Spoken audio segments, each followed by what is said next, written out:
everybody, welcome to my channel. My name's Mel. Thank you so much for joining me today for a book haul. So yes, I am still technically on my book buying slowdown is what I've taken to calling it, because it's not really a ban, but I have hauled some books in the last couple of months, so I thought that I would let you know what they were. I have kind of broken my own rules because I don't think that I earned these books according to having read 5 books for each of the books that I have purchased, but most of them I've read since I bought them, or I very soon will. So I don't really feel that bad about it, because the idea of the book buying slowdown is actually to stop me from buying an absolute huge load of books and then having them sit on my shelf for years and years and years without me reading them. And I haven't done that. So I kind of feel like even though I have technically broken the letter of the law here, I have still fulfilled the purpose of the slowdown. So I'm going to let myself go with that one. I haven't checked this with Rowan, but I'm pretty sure he probably won't care. So anyway, I'm going to start with the ebooks and then go into the physical books. So the first ebook that I purchased, and they will be on the screen, was Rebecca by Daphne du Maurier. This was a book that I was reading for my In Real Life book club. At the time, it was still the Book into Film Club. It's now changed. We're not doing that anymore. I did start it. I got about a quarter of the way through and I was reading other things. Other stuff was going on. I just didn't quite manage to finish it. So this one kind of technically breaks even the thing I just said. But I have started it and I definitely intend to get back to it. It's just that, you know how it is. TBRs, life. Yeah, but I definitely intend to get back to it, and I was really, really enjoying it. So that's the first ebook that I purchased. Then I have Cinderella is Dead by Kalynn Bayron. This one I purchased and read for the Recreate Book Club, which is a book club run by Ashley from Ashley's Media Addiction, Becca from Becca Fowl, and Rachel from Rattle the Stars.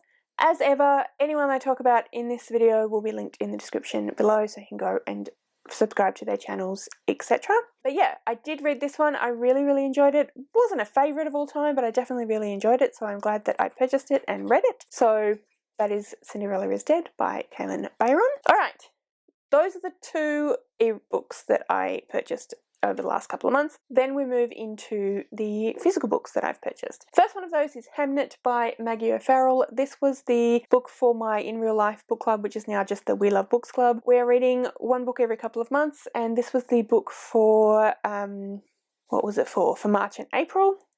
I have read this one, really, really enjoyed it, thought that it was incredibly well written, beautifully written, really nice writing style, and yeah, highly recommend. I haven't gone into any detail, I just realised, about any of these books. Let's go backwards. Rebecca is a gothic story. It is a classic, and we follow the unnamed protagonist who marries a man very quickly after she met him on holiday and moves to his estate called Mandalay, and then strange things start happening, and it's all something to do with his previous wife who died, Rebecca. That's about as much as I know, mostly on the basis that I haven't finished it, although I have read it before, but it was a long time ago, so I don't really remember anything. So I'm just going off what I've heard. But then we have Cinderella is Dead. So Cinderella is Dead is a book which is a retelling of the Cinderella story, and the idea in... If you can hear the rustling sounds, that is one of my cats attacking a sheet that I am using as a light source.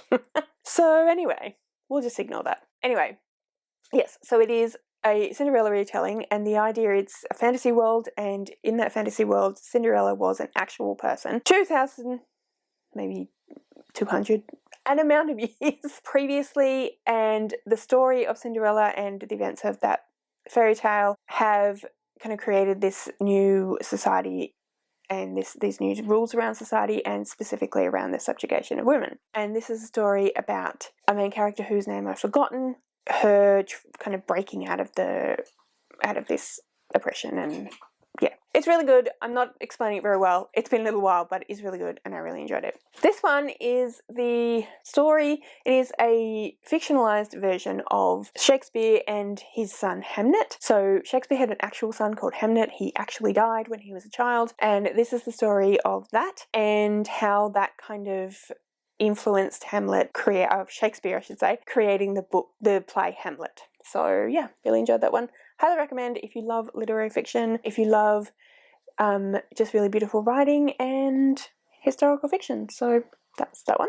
And then I bought and received very recently, last Friday in fact, The Witch King by H.E. Edgman. This is the this is the Last to Read Book Club's book for June, and I wanted to get my hand on it, so that's what I've done. I'm going to read the blurb to you on the inside cover just because I think that'll be a better job at explaining it. In Azalin, Fae rule and witches like Wyatt Croft don't. Wyatt's betrothal to his best friend, Fae Prince Amir North, was supposed to change that. But when Wyatt lost control of his magic one devastating night, he fled to the human world. Now a coldly distant Amir has hunted him down. Despite transgender Wyatt's newfound identity and troubling past, Amir has no intention of dissolving their engagement. In fact, he claims they must marry now or risk losing the throne. Jaded, Wyatt strikes a deal with the enemy, hoping to escape Azalin forever. But as he gets to know Amir, Wyatt realises the boy he once loved may still exist. And as the witches face worsening conditions, he must decide once and for all what's more important, his people or his freedom. So I think that sounds really, really cool, really, really interesting, and I'm really, really intrigued and excited to read it. I have heard from Cara from Bianca's Reading in the description that it's really, really enjoyable, so I'm really looking forward to this one. And like I said, this is our Last to Read Book Club read for June, so I'll put the information for that in the description below. If you want to join us, please do so. Plus, I just really like the cover. Purple being, you know, my favourite colour and all. And then the final lot of books for the book haul is the entire currently published series of Heartstopper. Yes, I'm only holding 3 volumes. The second one has not arrived yet. I have received confirmation from the post office that it is on its way and should be here today, but I really just wanted to get this filmed. But yeah, so volume number 1, I decided to go with the TV or Netflix tie-in, which I normally wouldn't do because normally I want there are different editions, as you know, but normally I want the original cover art or an original piece of cover art. I normally want it to be not tied into the adaptation because the original work is the book. But, I mean, first of all, I am completely obsessed with the TV show, so... But also, it has extracts from the script. It's got, like, extra bonus little things. And it has extract from the script, like I said, with like not just the script, but like what's the word I'm looking for? Script, like notes from the director and stuff like that. So like little descriptions of how they're supposed to be feeling. For example, Nick looks away, flustered, feeling like he's shared too much. He just shrugs mysteriously. It says enough. Charlie is fully turned to face him now. He has to ask, etc. So that I thought was really, really cool. And then I believe they have changed. They have at the back the little character kind of profiles, and I believe they've changed that because the original graphic novels, I think, had their Hogwarts houses, and they've taken that out. So props to Alice Oseman for that.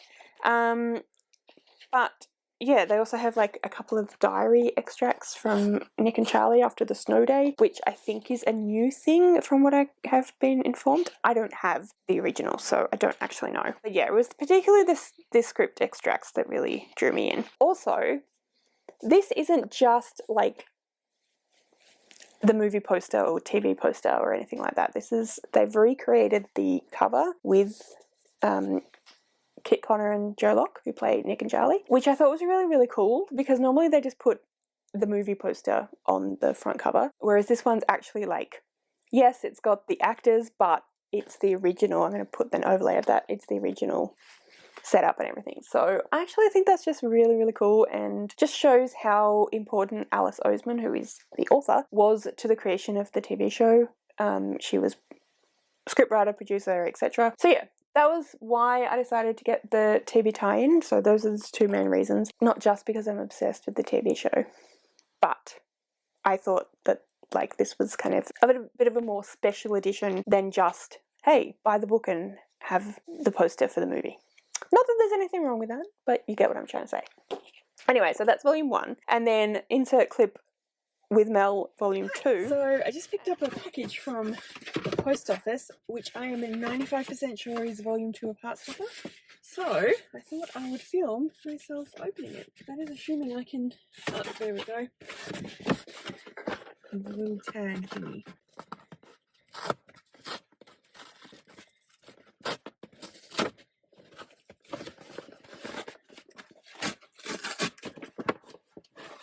Aha! Da-da-la. And then I have volume 3, and then I have volume 4.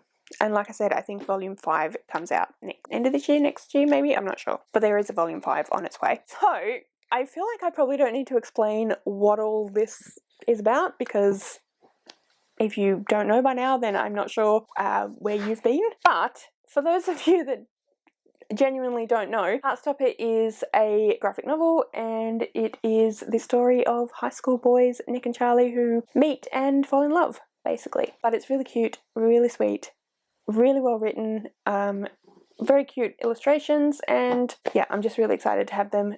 Graphic novels aren't usually my thing, as you guys know, but needs must. So anyway, that is my book haul for today.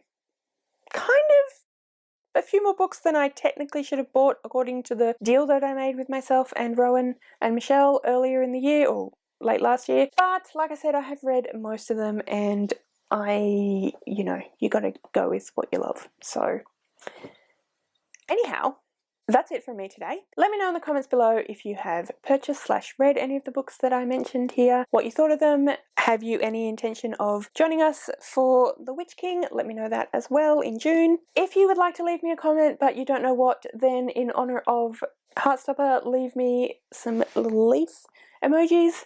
All of my social media details are listed in the description below, so if you'd like to go and follow me on any of those other platforms, please feel free to do so. Thank you so much for watching. I really hope you enjoyed this video. If you did, I would absolutely love it if you would subscribe to my channel and give this video a thumbs up. And yeah, like I said, thank you so much for joining. I really, really hope you enjoyed this video, and I will see you next time.